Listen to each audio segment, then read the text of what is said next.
जब से मेरे लाला आए हैं तब से मेरे लाला ये गोकुल में सुरक्षित नहीं है, और जहाँ लाला को कष्ट हो वहाँ हम नहीं रह सकते, तो कहाँ चलेंगे?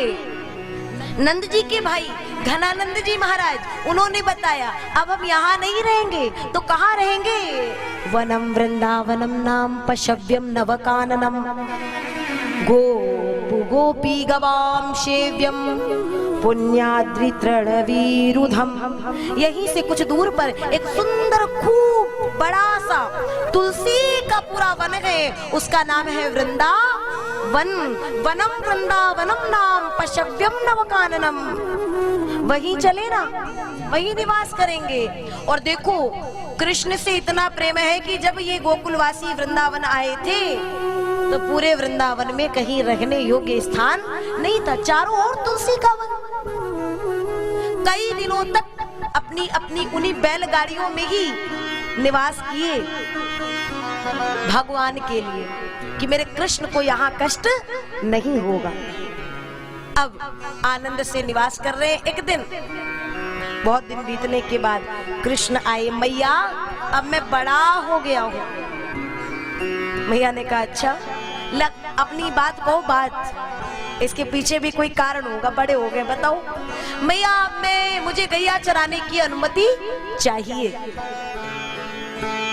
अच्छा, माँ ने देखा कृष्ण की इच्छा है, ठीक है दाऊ तुम गैयाओं को और कृष्ण तुम ये बछड़ान को लेकर के जाओ। ठीक, अब कृष्ण चले।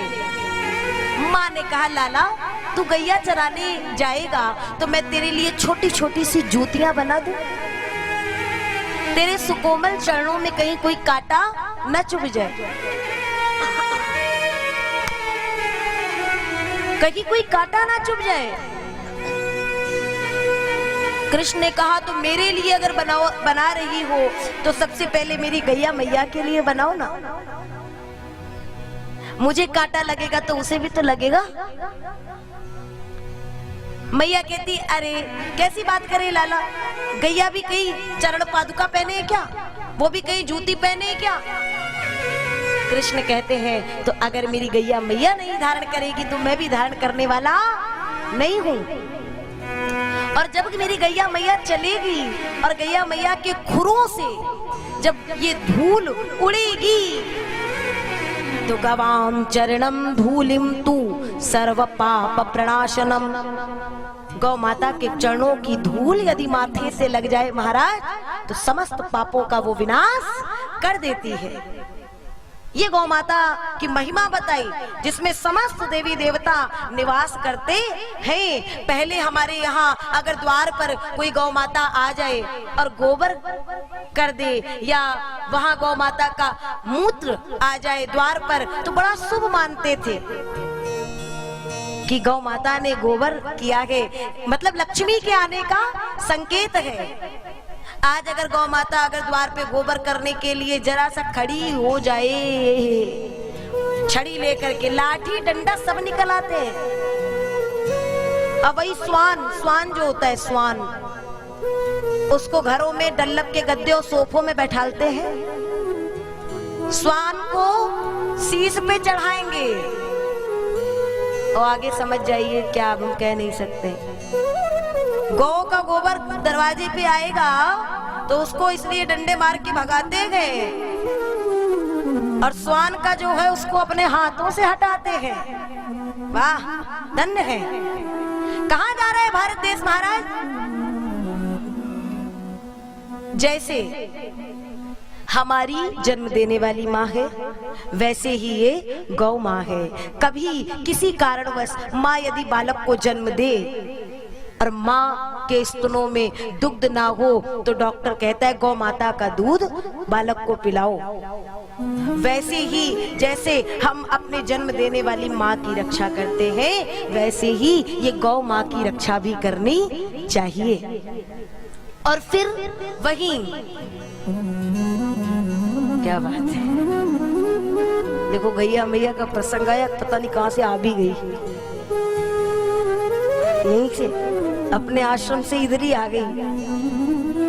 बोलिए बाल गोपाल कृष्ण कन्हैया लाल की जय। बचड़ान के बीच में वो वत्सासुर नाम का दैत्य आया है, उसका भगवान उद्धार करते हैं और फिर आगे बढ़े तो एक दिन जा रहे हैं, अघासुर आता है, मार्ग में मुख खोल करके बैठा है।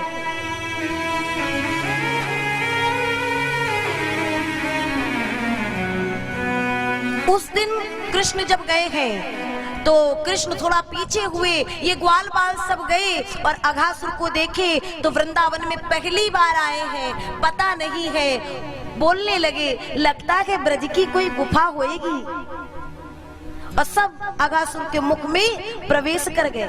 एक एक करके सब जाने लगे। जिह्वा पर पांव रखते